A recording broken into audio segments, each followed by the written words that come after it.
don't think she'll be here this morning, so we'll go ahead and get this thing kicked off. Again, I appreciate you being here. Hadn't had one since June or so, so we've got several things on the agenda that requires our attention today, and but shouldn't take too long, I don't think.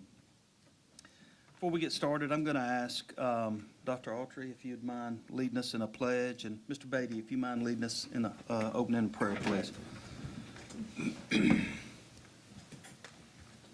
Attention, salute, flag. Pledge allegiance to the flag of the United States of America and to the republic for which it stands, one nation, under God, indivisible, with liberty and justice for all.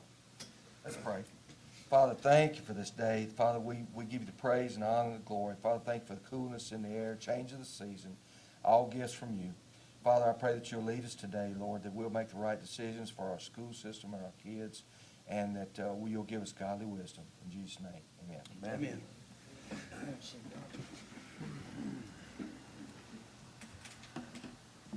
Okay, moving right along, I need a motion and a second, please, to approve today's agenda.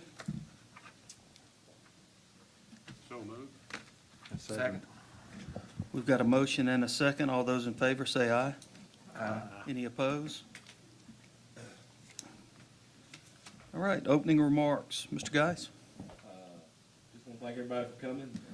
Jason, like I said, we haven't had a need of a finance committee meeting in a few weeks, so we do have some issues on the agenda to cover. So again, thank y'all for coming. Okay. Also need a motion and a second to approve the minutes of the June 27th Finance Committee. I think that's attached in your packet there. So again, a motion and a second to approve those minutes. To approve the minutes of June 27th. Second. Second. We've got a motion and a second. All those in favor say aye. Aye. Any opposed? Okay, moving on to the business. Number one, proposal of a band uniform allocation. If you'll remember, we spoke about this at our last meeting. There was discussion amongst us, those of us that were here. I actually contacted, we decided to table that at the time. I spoke with Mr. Freeman about coming here this morning and presenting his case, and he told me he would be here, but I don't see him. So we'll move along. I hadn't heard from him, so I assumed he would be here, but he's not. So this time we'd like to talk about band uniform allocation. Ms. Mikas, I'll just refer this or defer this to you to kind of give us an update on where we are currently. So currently, since I've been here the last 5 years, it's been requested several times that we increase the allocation for the band uniforms. And my answer to that has been that we're not going to change it in the middle of a cycle, because those schools that received their uniforms early in the cycle were held to a certain budget, so that we would revisit that whenever the cycle started over, and that's where we're at. You'll see I included the proposed uniform or the policy in your packets. You'll see that prior to 2012-13, we were at $375 a uniform with a maximum of $75,000, and in 2013 that was changed to $400 per uniform. And I know uniforms can range anywhere from a lower amount, under $400, to as much as you want to spend. So I'd really hoped Mr. Freeman would be here today to help shed some light on that. But I mean, we can table it until they come back, or we can discuss an increase. I think I would prefer to table it until they were here. So we just visit it once. I would agree. I don't think we're in just an absolute rush to do this right now. No, we're not. I'd rather have Robbie's opinion and his expertise as our band coordinator for the district. I think that would be the wise thing to do. You can table it, and then if he happens to show up, bring it back up to that. I know he was pretty excited about getting the opportunity to visit with us here this morning, so again, I'm not sure why he's not here, but I agree with y'all about tabling it. So, Right, and I will say, Richwood was early in this cycle, but if the amount is changed, we'll go back to the beginning of this cycle, which at this time has just been Richwood, and correct them to whatever approved amount is. Anybody want to make a motion to table this till the next meeting? Make a motion. Second. Okay. All those in favor say aye. Aye. Any opposed? Motion is tabled. Okay, second on the agenda is a proposed helmet allocation increase. One of the hats that I've worn since taking over as personnel director is also as parish athletic director. In my time in this seat, I've had several coaches over the last year and a half or so come to me with several issues that they'd like to see us potentially address. This is one of them. This is something I've been working on for some time through feedback from head coaches, both at the middle school and high school level, as well as conversations with helmet reconditioning companies, one in particular. I've attached some paperwork here that looks like this. And I'll just briefly go through this with you. In 2012, the board approved high schools to receive $4,000 every 2 years for helmet reconditioning. All right, by law, these helmets have to be reconditioned every 2 years, whether they're worn or not. All right. Also, during that same time in 2012, middle schools, it was approved by the board that they would receive $3,000 for helmet reconditioning every 2 years. At that time, and I'm bouncing around, but at that time in 2012, the average cost to have helmets reconditioned is $28.95. You can see now that same helmet reconditioning average cost is now $78.95. So obviously, there's a cry for help there. Just a little bit more background. The shelf life of a helmet is 10 years. That's whether it's worn or not. If it sits on the shelf for 10 years and is never actually put on, that's the shelf life of a helmet. And again, by law, that has to be reconditioned every 2 years. So there's been conversation between Ms. Mikas and myself and Mr. Geis. And through input from the three of us, we've made a recommendation that we'd like you to consider that begins there at the bottom of the page. I think, and Ms. Mikas, I'm going to ask that you correct me if I start speaking wrong, but I think to remain consistent with other programs, we're going to recommend that you take the number of student athletes in the program, and you can see those numbers on the back of the page. You take the number of student athletes in the program, you multiply that number times 0.25. That 0.25 is going to cover, variations in roster sizes as well as variations in head sizes. So you take that number of student athletes in the program, you multiply that times 0.25%, and whatever that number turns out to be, you multiply that times the $78.95, okay, to determine the number that would be allocated by the district. And then whatever that number winds up being, divide that by 2.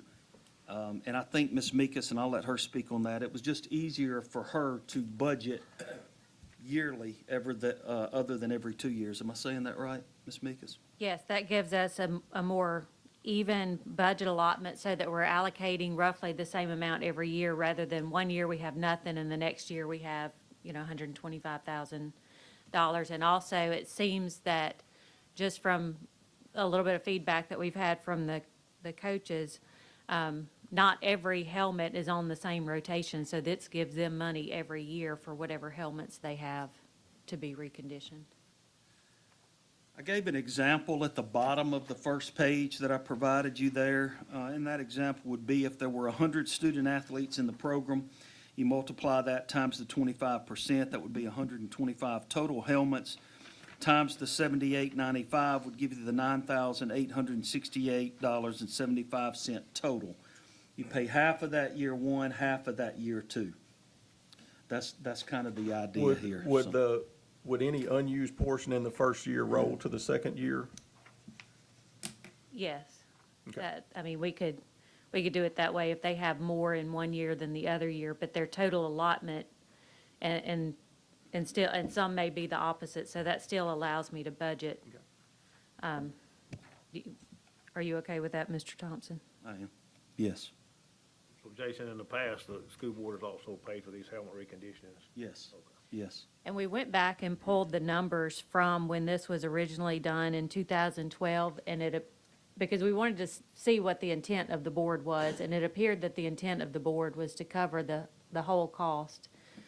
But the cost has risen so greatly that it no longer did that. Jason, any idea what they do to those helmets, just for my curiosity purpose? Yeah, they'll sanitize them in and out. They'll inspect them, bring them up to code, repair face masks, repair buckles, chin straps, cages. They call the material inside the helmet, what do they call that? Yeah, the padding. They've got a name for it. And recertified. Yeah, so. research, and again, by law, that has to be done every 2 years. The most of helmets nowadays, are they air-filled inside the padding, or is it foam, or how they made nowadays? Mostly air nowadays, yeah. Are they tracked, Jason, to know which ones have been reconditioned? Yeah, they put a certified stamp on the back of the helmets. And again, just for clarity of what you're looking at, I've provided on the back of that page the number of student athletes this current year at each of the high schools, as well as the middle schools, and then the number of helmets that are currently in their inventory.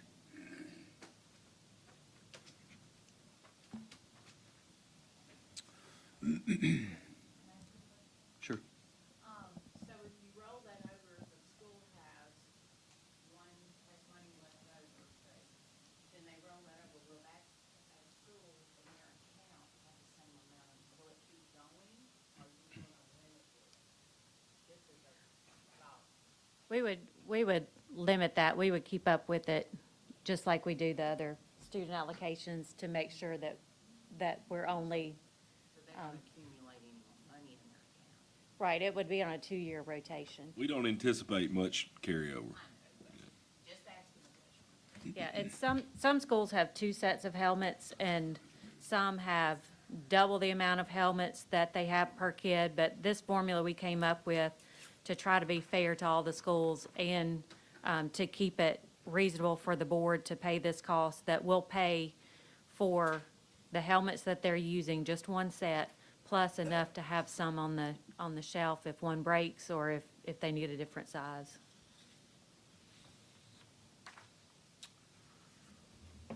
Any other questions? Any other comments? Jason, how much a helmet cost nowadays, a brand new one, Yeah, ballpark figure? they vary, but ballpark, and I've been out of it for a little bit now, but I mean, ballpark, anywhere from $350 to $500. Most of our programs, I think, are using the Rydell helmet. There's some variations there, but most of them are using the Rydell, and those are between $350 and $500.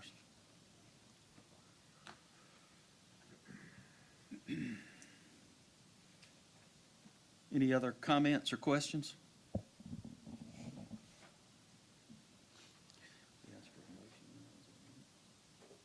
I'd like to ask, if there's no other comment or question, if somebody would offer a motion and a second to approve this recommendation.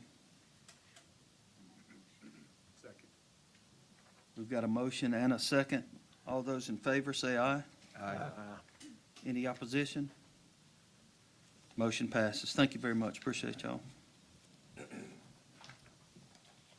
Okay, moving on to number 3, consider a change in travel per diem and mileage. Ms. Meekins? This is something that's been brought to my attention several times over the past few months. Our travel policy, as you'll see, I included both pages from the travel policy that outline specific amounts for reimbursement. We'll look at mileage first. On the first page, our travel policy that was adopted in 2019 gives a reimbursement rate of 50 cents per mile. if you'll go to the fourth page, this IRS standard mileage sheet. It gives a history of the mileage reimbursement, and this is what's approved by the IRS for businesses. Currently in 2024 is 67 cents per mile. Now, all of these numbers with the IRS reimbursement and the GSA reimbursement, they heavily research these numbers based on the current cost.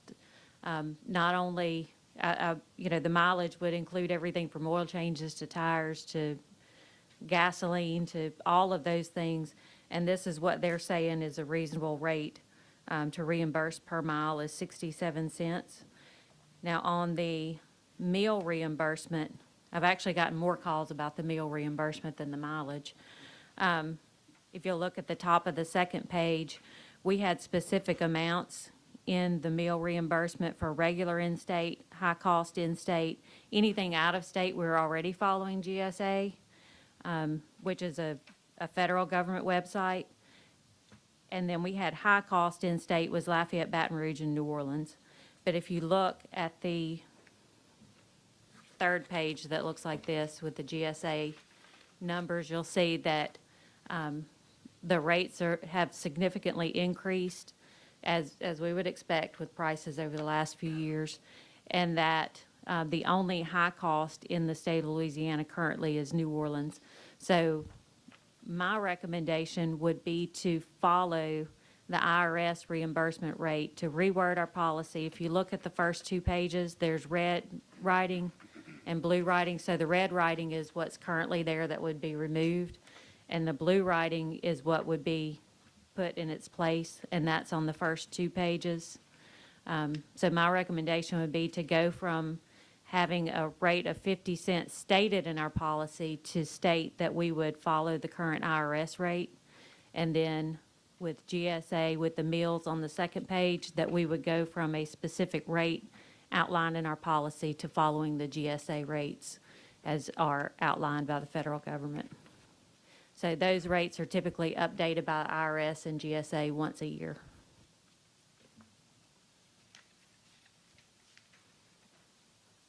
We'd update it like once a year too on our, and publish that on whatever site or whatever we need to for the employees to know what the current rates are. Yes, sir. Yes, sir. We would put that in and update our forms once a year automatically if this is what the Finance Committee recommends and what the board approves.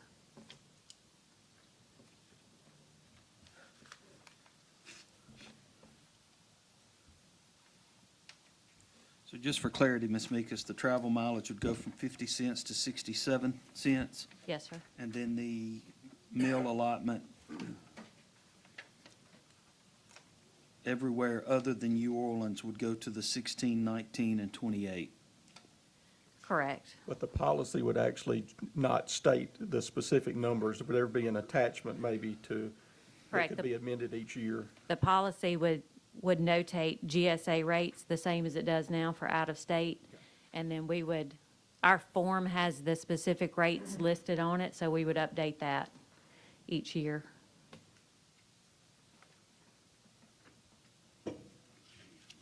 So the change that you see now from, say, the regular in-state breakfast being $9 to the current regular in-state breakfast being $16, I mean, that's happened in 5 years.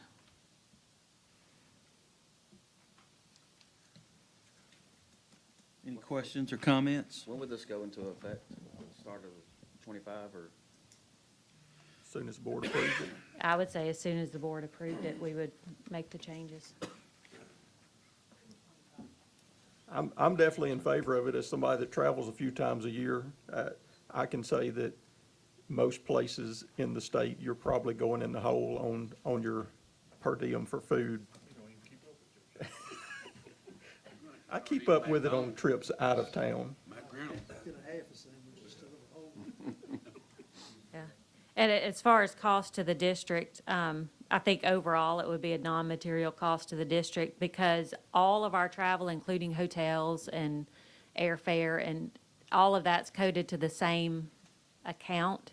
There was no way to isolate out. I just know as a whole, everything, airfare, hotels, meals, mileage, all for the district is less than $100,000. On the general fund, it's less than $1 million overall, but like I said, the majority of that is hotels and airfare and those type of larger costs. The mileage that we pay school to school is not material for the district overall. So this would be a little bit of an increase, but not considered a material increase.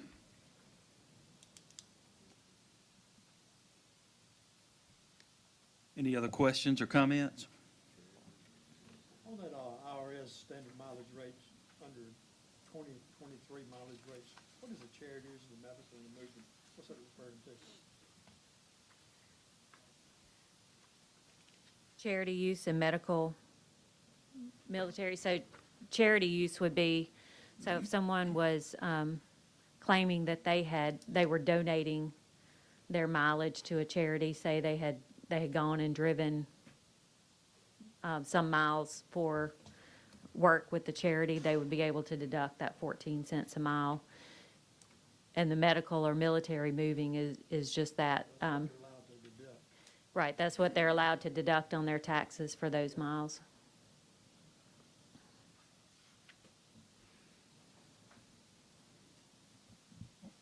Any other questions or comments? 16 to 19 and the 28 before that.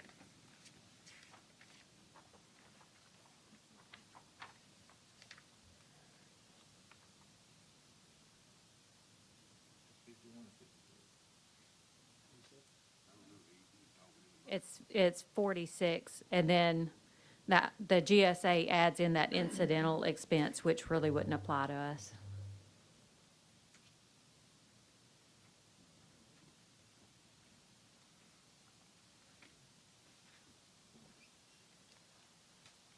Any other comment or questions? Okay, does anybody want to make a motion? I'll make a motion. I'll second it. Second. We've got a motion and a second to approve this. All those that approve, say aye. Aye. Any opposed? Motion passes.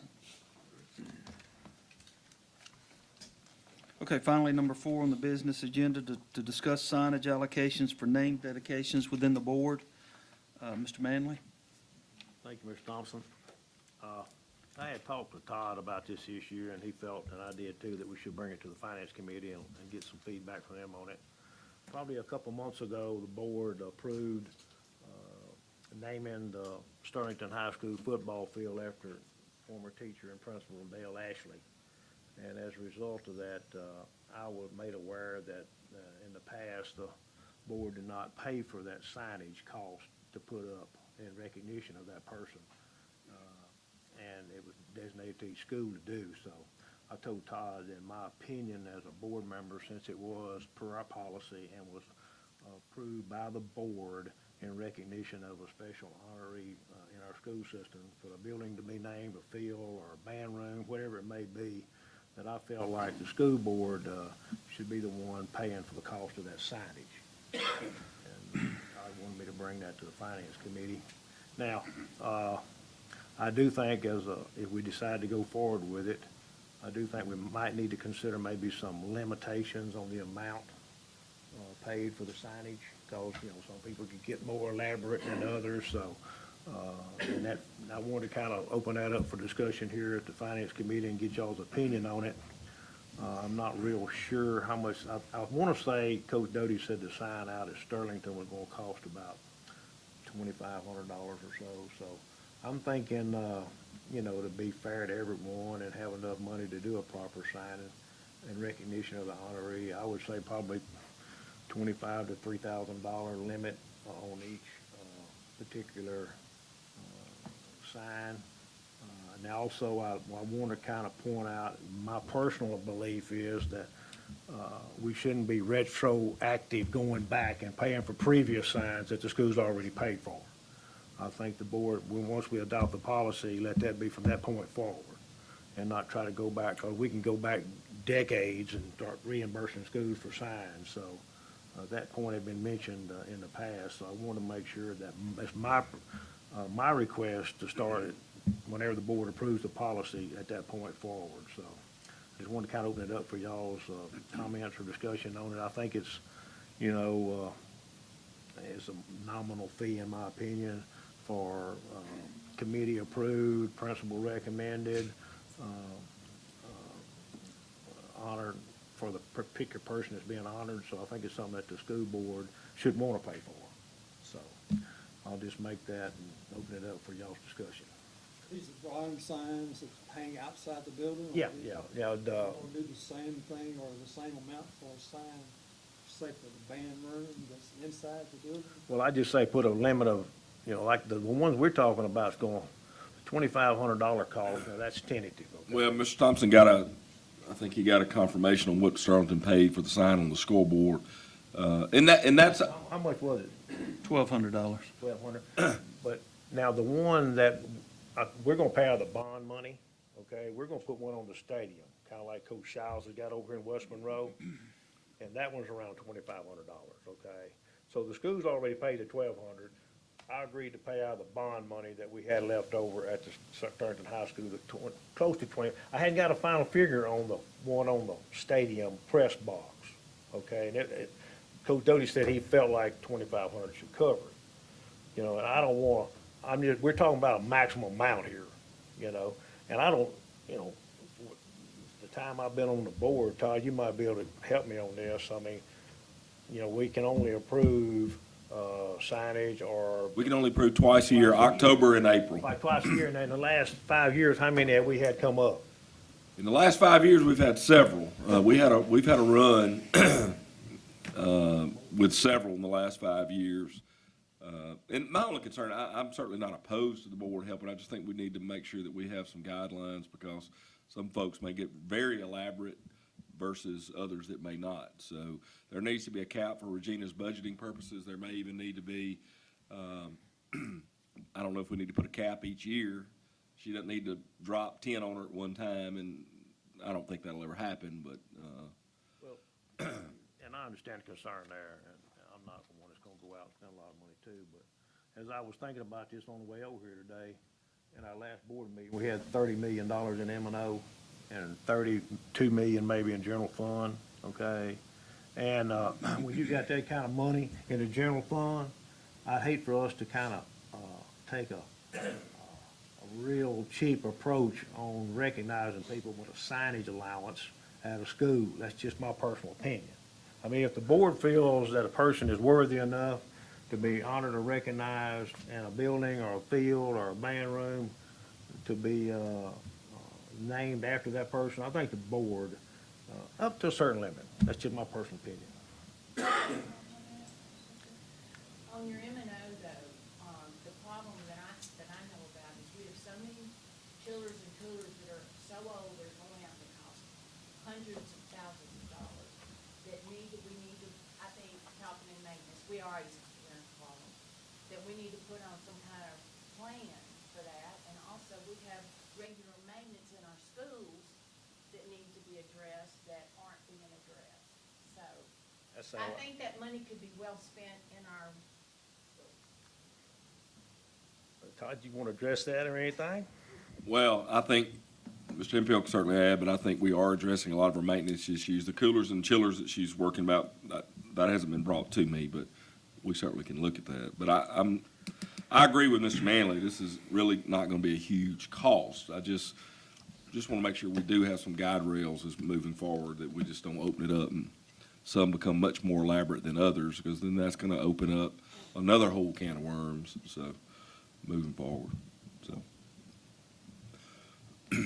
Mr. Manley, I'm assuming with your recommendation, anything above whatever cap we were to put on it would be covered by the school? Oh, yes. Yeah. If they want to put up a $5,000 sign or $6,000, anything above what our cap is, they would be responsible for paying additional money. And, you know, like I said, I'm open. The figure that I thought was $2,500, I thought would be adequate enough for proper signage at any school, I think that would be a good figure to maybe look at going forward to the board with a recommendation if the finance committee feels free to do that.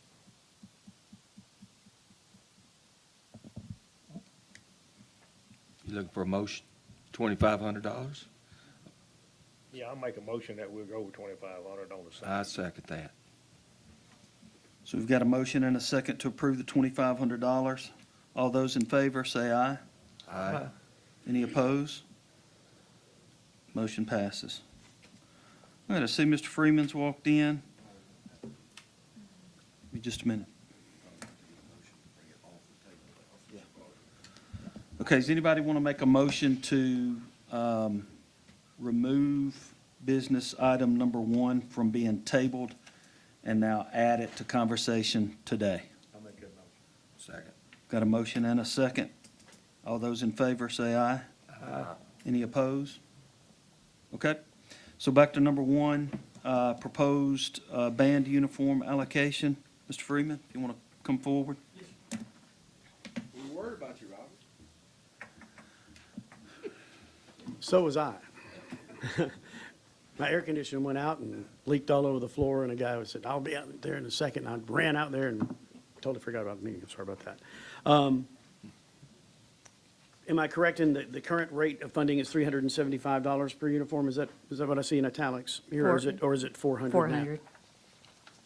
It's 400. It's 400, okay. Just did some checking around. I have colleagues that teach in the Bossier area, and they have the same contract with the same uniform manufacturer, Fruhoff, which is, in my opinion, the best band uniform company. I mean, there's Stanberry and there's other ones that are out there. They're all very similar. I think Fruhoff is just better made and last a lot longer, since we're, I think, on a 10-year rotation.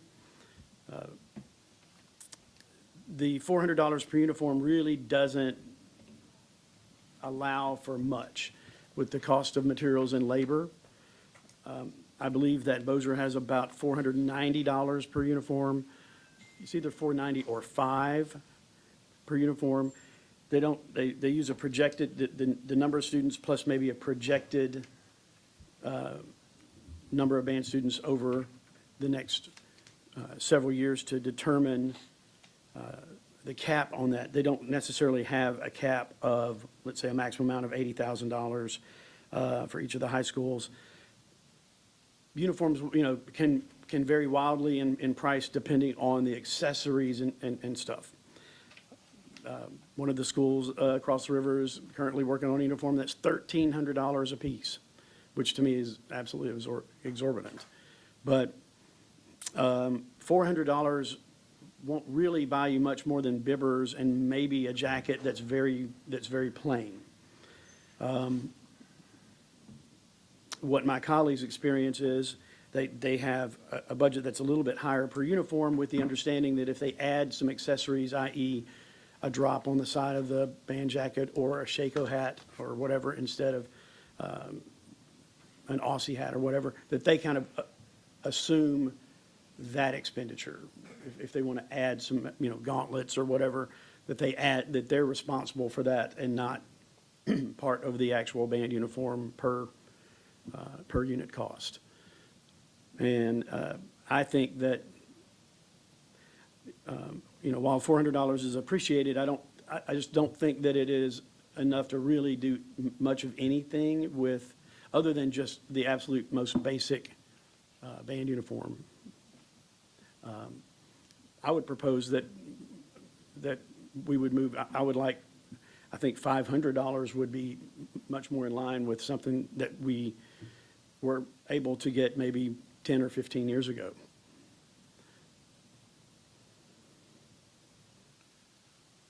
Robbie, you said a while ago there was a wide range. So within reason, what would a reasonable range be of uniforms cost from low end to top end? I would say low end would be $500, and I mean, obviously, this is the first I've heard of it today. $1,300 is, that's an awful lot.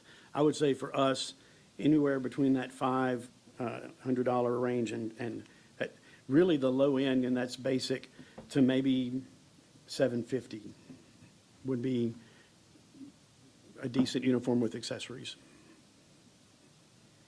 How has the deficit currently been made up on the cost of uniforms? We're now 500 and we only allow 400. How's the school coming up with additional funds for new uniforms?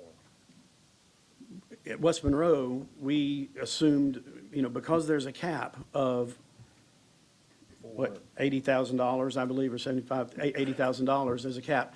Our band is larger.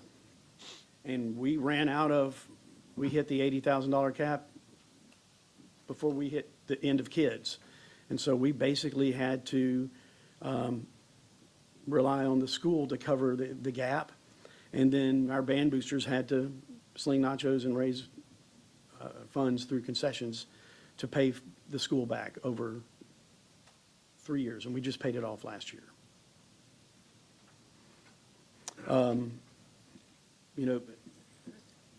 There are things that you can't have maybe every bell and whistle. There's some things that may need to be dropped. For instance, my colleague Mark Minton that teaches at Parkway High School, they're currently in the process of designing their own uniform now, and they've been using some Aussie hats instead of what we call shakos, which are the round band, what you would picture a band cap being. And they had a drop on almost like a sash on their uniform design, and they had reached over the budget for their uniform, which was, I think, $490 or $500. And so Mark had to decide, do I want this more than the Shako hat or not? And he decided to just eliminate the drop and use the hat. So there's just some negotiating in terms of what's the most important so that you come in within the budget per uniform. Or if he wanted to keep both, then he would assume the cost of that drop and would have to raise the money for that. I'm assuming how often you wear them and how well you take care of them would depend on the lifespan, but typically, what's the lifespan of a uniform? I think 10 years is kind of pushing it. I think at West Monroe, we're a little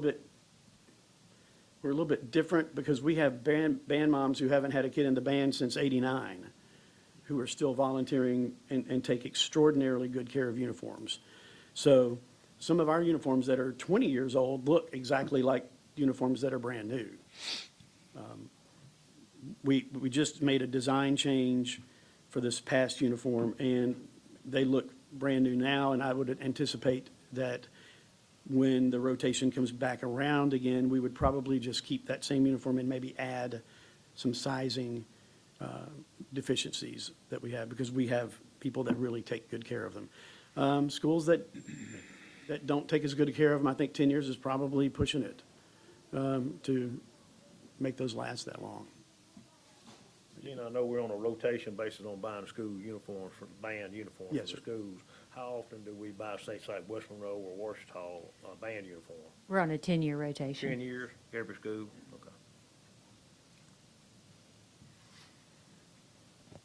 Any more questions for Mr. Freeman?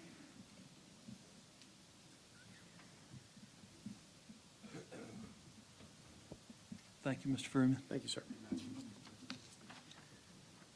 Any questions or comments for Ms. Meekus?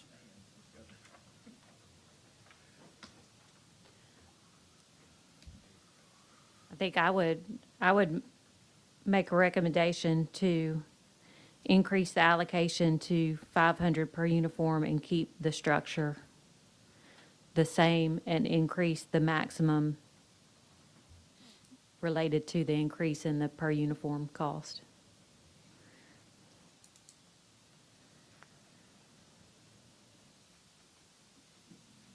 Even with the maximum, I'm just thinking about, I've been in both places. I've been at the Good Hope, I've been at the Ridgewood and West Monroe High School. The number of kids that consistently participate at West Monroe High School is 200+ kids in the band. And I personally think it needs to be some type of factor in there that would allow them to have more, so to speak, even if it was Ouachita up and give a number of, instead of capping it, because we are talking about providing for students. to be quite honest with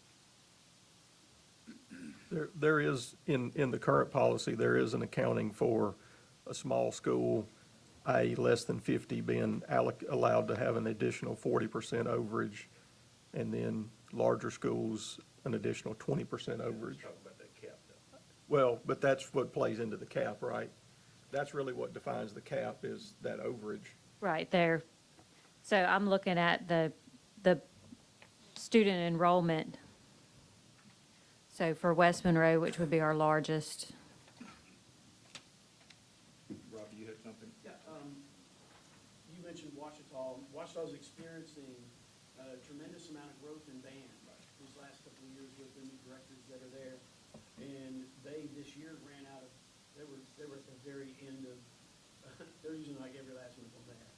And they're projecting to grow quite a bit more even next year. So, I'm not sure what they're gonna do, because I'm not sure where they are in the rotation. But, the overage, in my opinion, has always been to accommodate for sizes of people from year to year.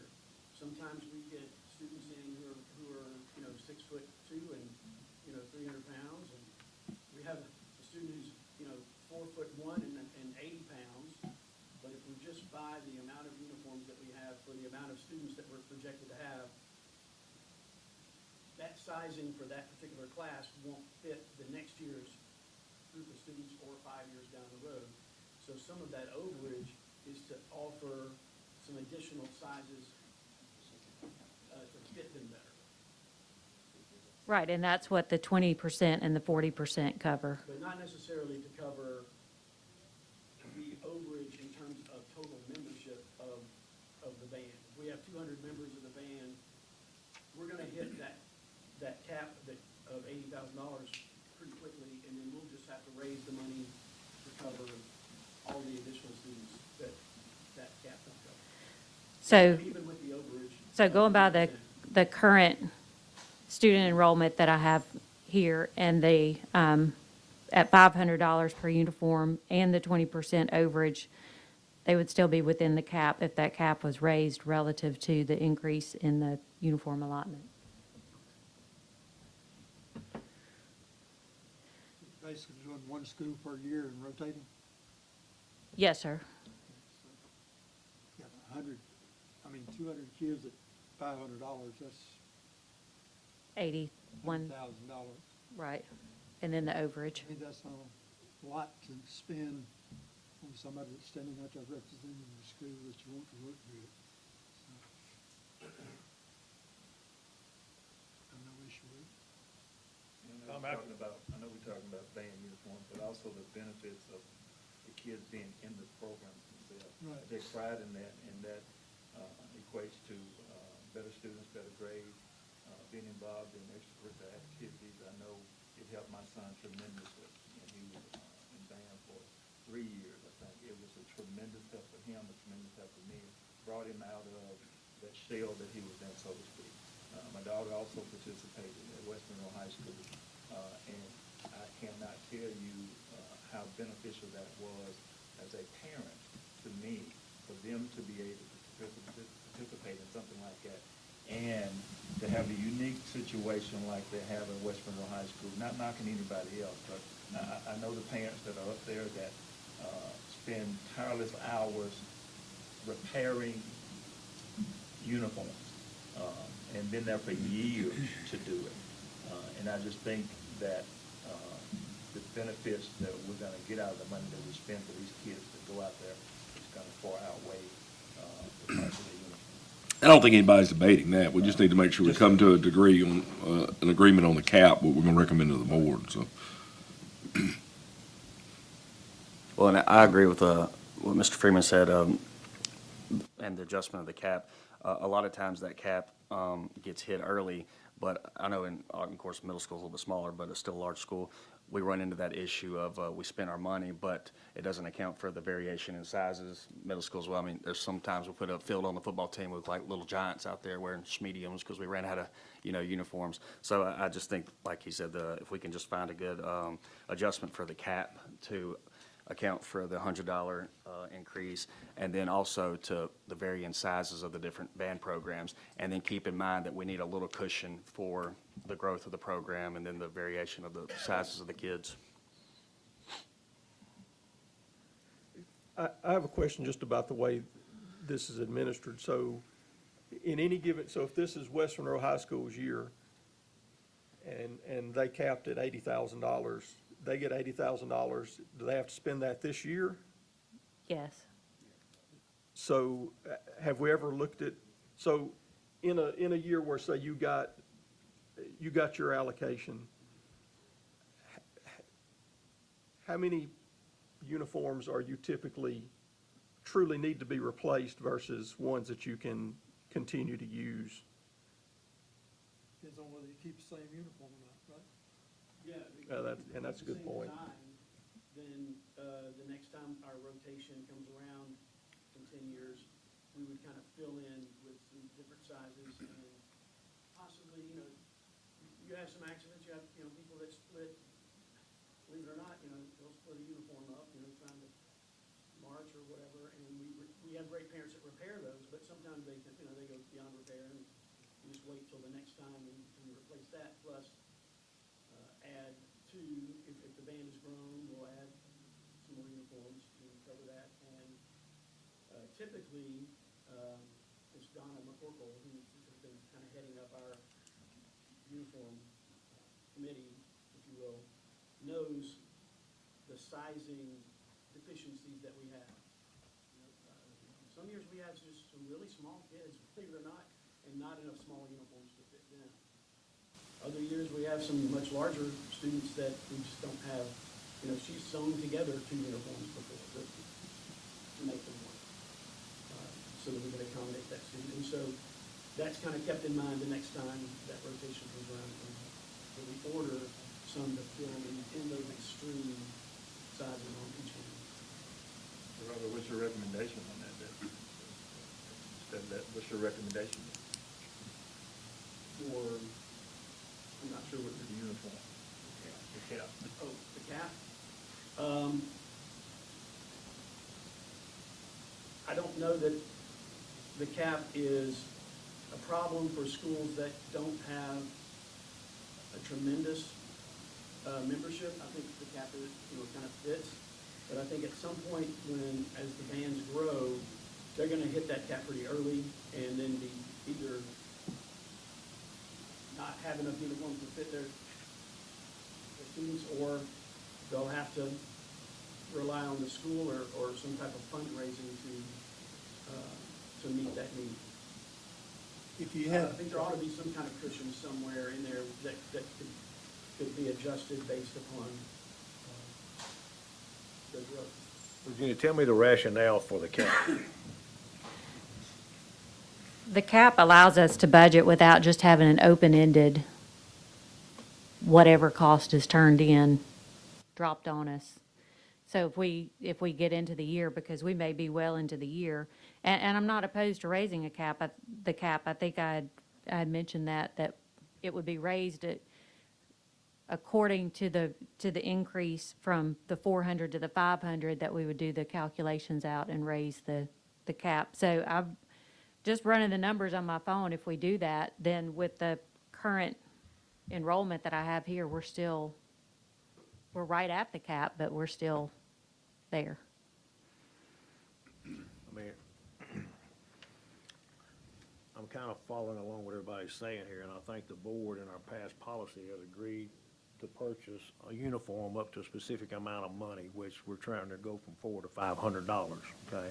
And it's based on the number of students that are enrolled at the time of the request Correct. that we will pay for on the uniforms, right? Correct. So I don't see what the rationale of the cap would be, because you've got 200 band members at West Monroe High School, you've got 150 at Ouachita High School, then naturally West Monroe would deserve 200 band uniforms for us to pay $500 apiece for every 10 years, is that correct? Every 10 years. Yeah.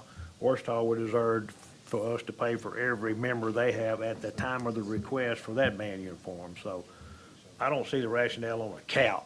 Okay. Because, I mean, we would be paying for the smaller schools to be fully equipped. I think West Monroe's the only one that's really gonna push the cap limit. I Yeah, mean, to they're be the only honest one with even you. close So- to it. That's what I'm saying, I don't even Yeah. have a cap. Well, I mean, I think it was probably, I don't know if Richie or Juanita put it in, it was probably just for budgeting purposes, so. But I do think, Robbie, correct me if I'm wrong, West Monroe High School currently would be the only one that's gonna push the cap. Yeah, I'm optimistic that Ouachita is gonna push the cap with Charlie, how many we have at Ouachita right now? Right now, our band grew from, in 1 year, probably about 35 members, easily. And we were kind of caught in between having to get new uniforms and adding to what we had existing. So the space for the increase is great. I mean, go from 4 to 5.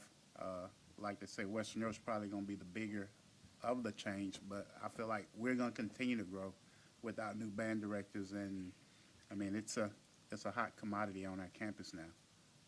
How many band members do we have at Ouachita, Charlie? We have about 100 and, right at 125, between 125, 130, but that's up from 100 or so last year. They're anticipating about 50 new students. Up to that. Talking to Kobe, they were looking at. Well, the feeder schools are, I mean, they are working closely with them, which moves those students into the program. And then you got to look at how many kids we are not going to lose to graduation. So that's another thing you have to kind of put in that figure, how many is coming back that's not going to be moving on to the college level.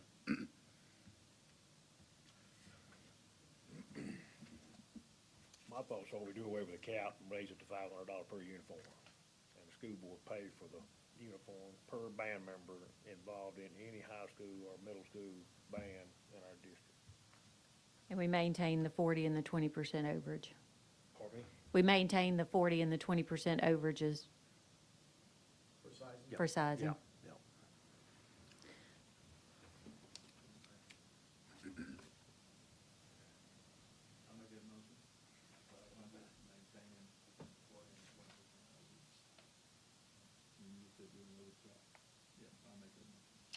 I'll second it. We've got a motion and a second to raise the per uniform allocation to $500, do away with the cap, and maintain the 20% and 40% overage. So all those in favor say aye. Aye. Any opposed? Motion passes.